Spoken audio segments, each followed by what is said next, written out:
തിരുവനന്തപുരത്തെ സ്വകാര്യ ആശുപത്രിയിൽ ചികിത്സയിൽ കഴിയുന്ന മുൻ മുഖ്യമന്ത്രി വി.എസ്. അച്യുതാനന്ദന്റെ ആരോഗ്യനില ഗുരുതരമായി തുടരുകയാണ്. എസ്. ഷീജ തിരുവനന്തപുരത്ത് നിന്ന് ചേരുന്നുണ്ട്. ഷീജ, വി.എസിന്റെ ആരോഗ്യനില.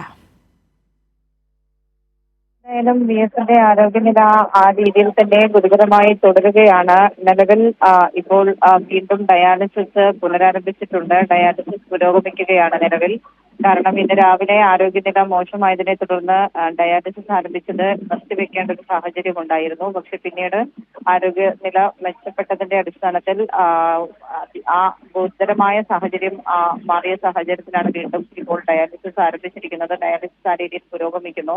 മറ്റൊന്ന്, സംസ്ഥാന സർക്കാർ നിയോഗിച്ച പ്രത്യേക ആരോഗ്യ വിദഗ്ധരുടെ സംഘം, 7 അംഗ സംഘം രാവിലെ ഇവിടെ ആശുപത്രിയിലെത്തി വി.എസിനെ ചികിത്സിക്കുന്ന വിദഗ്ധ ഡോക്ടർമാരുടെ സംഘവുമായി കൂടിക്കാഴ്ച നടത്തിയിരുന്നു. വി.എസിന്റെ ആരോഗ്യസ്ഥിതി വിലയിരുത്തിയതിനു ശേഷം നിലവിൽ നൽകുന്ന ചികിത്സ അത് അതേ രീതിയിൽ തന്നെ നൽകുക എന്നുള്ളൊരു തീരുമാനം തന്നെയാണ്, നിർദ്ദേശം തന്നെയാണ് നൽകിയിട്ടുള്ളത്. അതിന്റെ അടിസ്ഥാനത്തിൽ ആ ചികിത്സ അതേ രീതിയിൽ തന്നെ തുടരുന്ന ഒരു സാഹചര്യം തന്നെയാണ് നിലനിൽക്കുന്നത്. ഈ മാസം 23-ാം തീയതിയായിരുന്നു വി.എസിനെ ഹൃദയാഘാതത്തെ തുടർന്ന് ഇവിടുത്തെ തിരുവനന്തപുരത്തെ സ്വകാര്യ ആശുപത്രിയിൽ പ്രവേശിപ്പിച്ചത്. നിലവിൽ ഇപ്പോൾ ഏതായാലും സ്ഥിതിയിൽ മാറ്റമില്ല, ഗുരുതരമായി തന്നെ തുടരുന്നു എന്നുള്ളതാണ് ഈ ഒരു ഘട്ടത്തിൽ ഇവിടെ നിന്നും കൂട്ടിച്ചേർക്കാനുള്ളത്.